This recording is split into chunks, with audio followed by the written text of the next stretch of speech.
एकदा असं झालं की पाठीमागच्या वर्षी म्हणजे ही 2024-25 ला परिक्रमा करत होतो.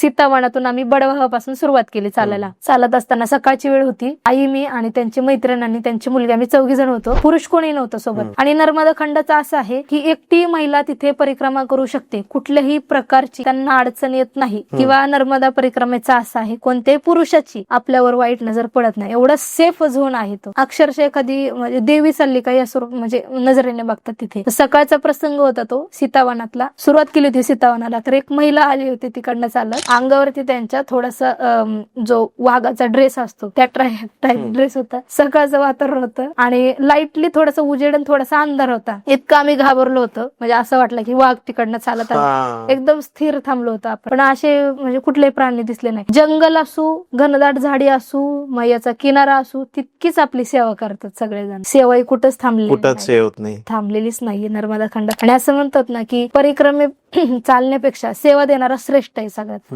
कारण त्यांनी सेवा दिली तर आपण तिथे जाऊ शकतो. आणि आपण असं म्हणतो ना की कलियुगामध्ये म्हणजे रामराज्य काय होतं, सत्ययुग कसं होता, सत्ययुगामध्ये जे लोक बोलत होती ती खरं होत होतं.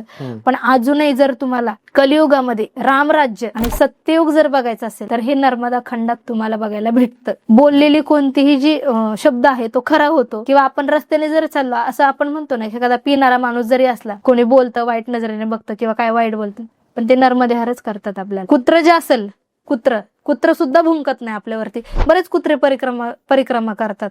असं म्हणतात ना की पाठीमागच्या जन्मात काहीतरी परिक्रमा त्यांच्या अर्धवट राहिली असेल ती ह्या जन्मात ते पूर्ण करतात. 300 400 किलोमीटर आमच्या सोबत एक कुत्रा चाललेला आहे. पूर्ण व्हिडिओ बघण्यासाठी YouTube वर जाऊन बँटर विथ चेतन सर्च करा.